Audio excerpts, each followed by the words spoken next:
6:31, and this is basically a presentation by Dr. Terranova, Victor Central Schools, on a piece of property they want to purchase here with a budget vote or a vote on the purchase of the property in early October. So, Tim, I'll turn it over to you. Thanks, Mr. Inglesby. Hello, everybody. My name is Tim Terranova. I'm the proud superintendent of the Victor Central School District. With me is Derek Felice, our assistant superintendent for business. I appreciate you giving us a few minutes just to talk about this potential purchase. As many of you know, the Y building, the building owned by the Y, sits right near the south entrance of our campus. It's right on the edge of the campus. I think the building was built in the mid-50s.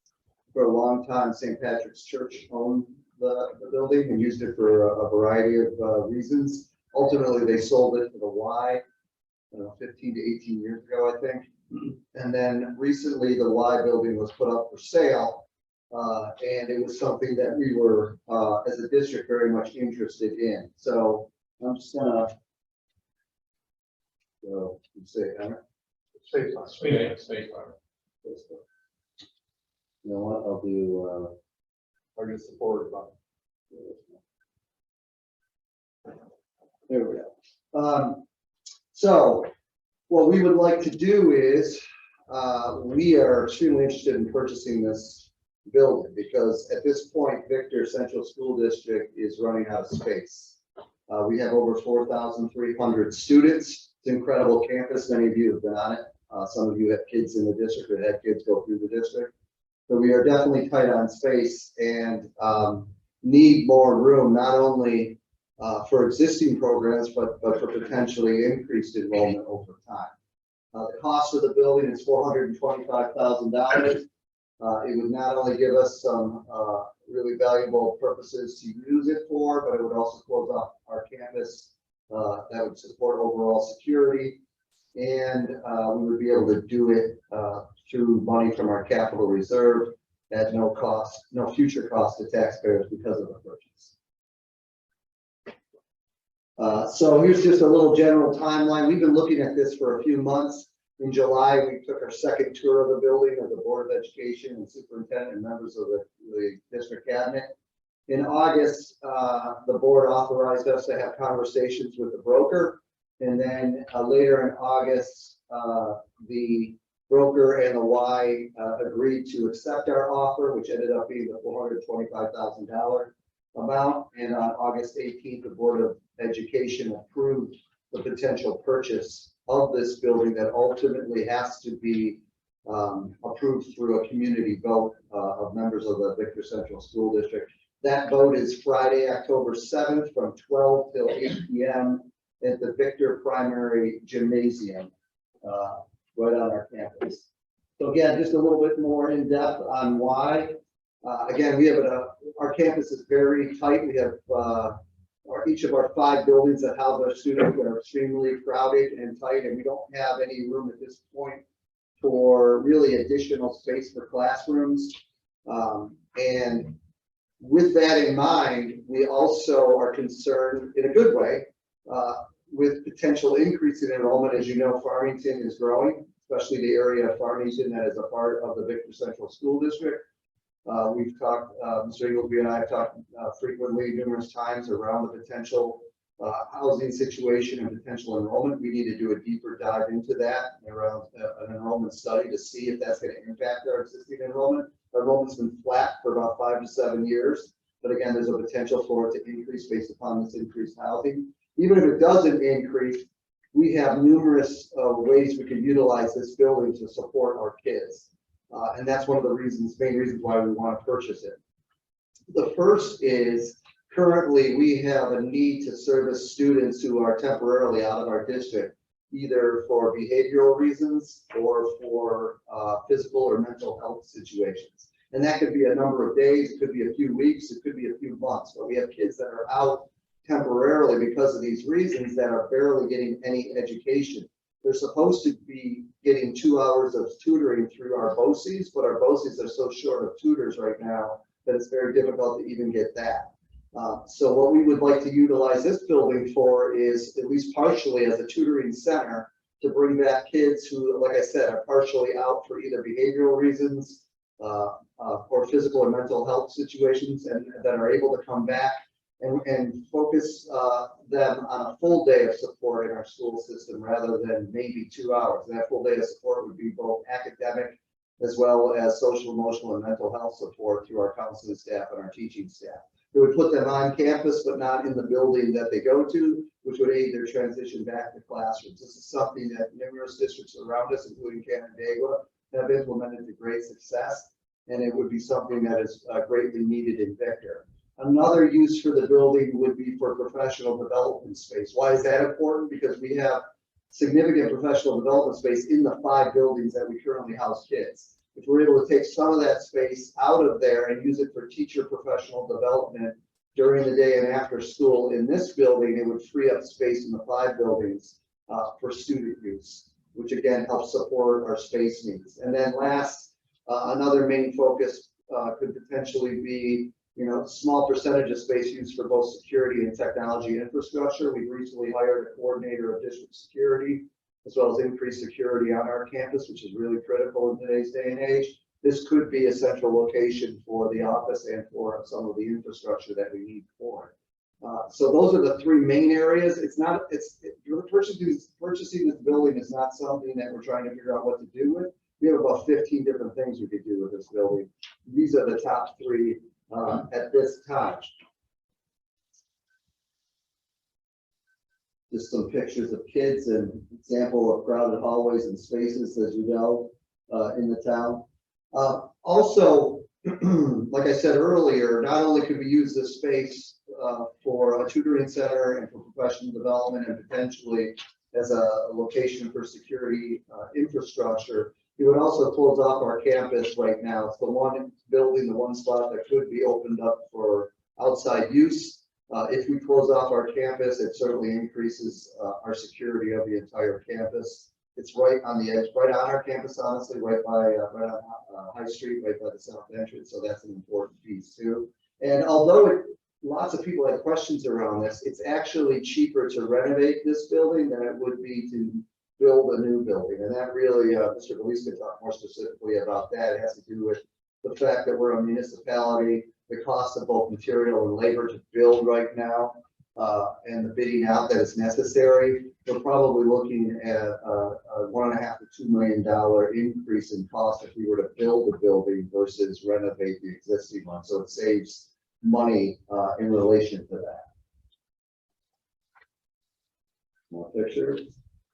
And Derek, you want to talk a little about how we're going to pay for it? Yes, so thank you for having me today. So in May of 2021, the community has supported the district to establish a capital reserve up to $10 million. So we have gone through 2 year ends, and with our budgetary surpluses from those 2 years, some of them due to COVID and staffing shortages, we're able to fully fund that $10 million capital reserve. So as Dr. Karen shared, the purchase price of $425,000 will be taken out of the district savings or the capital reserve fund that is already funded for prior budgets.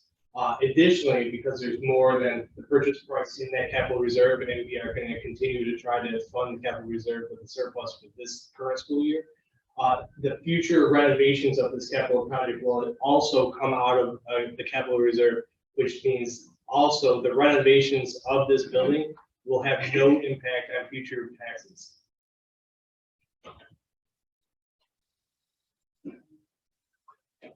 I'll take this one. Sure. This is just pictures of the Y building. Not the prettiest site in the world at this moment. And again, it's been vacated for a while, but that would be what we would want to do in terms of renovations. There's also a potential, as again, Derek said, the only thing that's being voted on October 7th is the purchase of this building. We would have a separate vote as part of our next capital project, most likely in the summer of 2023. That would include renovations for this property. And then of course there'd be some time, it would take some time to make it, if that passed, to make the renovation. So it wouldn't be available for student use probably until somewhere in the middle of the 2023-24 school year. However, there's opportunities for adults to use it before then. as well as potential opportunities to rent the space temporarily while we before we renovate it and have the capital renovation going. So there's definitely things that we can do with it ahead of time. This is just an example of all the meetings that we've had so far. The town of Farmington is right here, September 27th. We also have a public hearing right at the Junior Senior Performing Arts Center or auditorium. That's in 45 minutes at 7:30. That will be both in person and live streamed as well. And then we're presenting to the Victor Farmington Rotary on October 5th. Tim, there was a comment about whether you would be talking too long and get into our 7 o'clock town board meeting, and I said, don't worry about that, because he's going to be back on the campus at 7:30. Exactly. So no, I won't talk too long. As long as I'm able to switch this. There we go.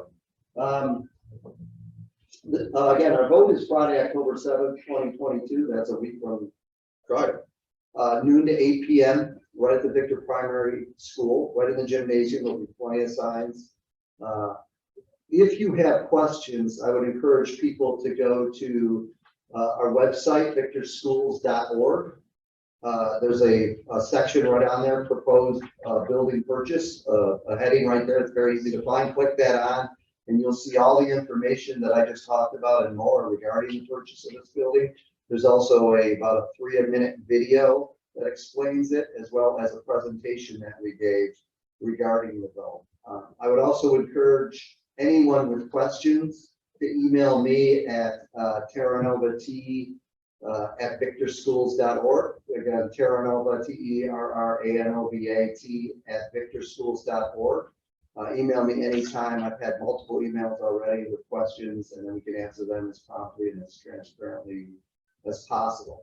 Again, this is a small step. This is not going to fix our overall space issues over the next 3 to 5 to 7 years, but it's a start. And it's a start because it's going to support kids that are right now struggling and that we need more support for. It's also going to alleviate some space challenges by, again, shifting some of our professional development over to this area. We need to do an in-depth study around enrollment over the next few months, because the last thing we want to do is build classrooms in the next 3 to 5 years and not use them. That's a waste of taxpayer money. We also don't want to not build classrooms and then not have any room for future kids. So we need to be really cognizant of monitoring our enrollment over the next 3 to 5 years and keeping an eye on what obviously repairs we need to make and other ways that we can utilize classroom space. And we need to be as transparent as possible around that with the community over the next few months, over the next year. And that's a long-term project. But short-term, we're bringing this building up to vote on October 7th. Are there any questions from anyone involved in this potential purchase? Any questions? I know you and I talked, and at least in Farmington, for the last 3 years, we've done over 100 new homes, most of that in the Victor School District. So somebody was walking the new development over the weekend, and they said, everybody's got a dog and almost everybody's got kids. So eventually, for 2 or 3 or 4 years old, they're going to be in the school system. Right. And like I said, the space, if you go into any of our 5 buildings, we're tight on space. And I don't mean we have 30 kids in a classroom. That's not what I'm saying. We have good solid classroom size. The board's done a great job, supporting in terms of staff numbers. But it's if we need more classrooms. For example, we may want to bring more students with disabilities back from out of district placements because we can support those students more effectively in school, or have a different way to instruct some kids that involves more space needs in the buildings. Right now, that's really challenging to do.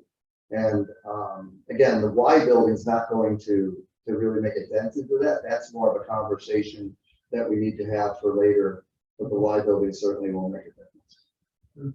Anybody on the line have a question? I believe it's just John. Okay. Nobody online. One last chance. Questions in the room here? Feel free to email me, and again, go to our website at victorschools.org well, that's a ton of information on it. We want to thank you, Mr. Ingles, being the Farmington Town Board for having us. You're welcome, and this will be posted up on our YouTube channel here within a couple of days. Great. For people's view. Thank you. Thanks for coming. Thank you. Thank you. Thank you.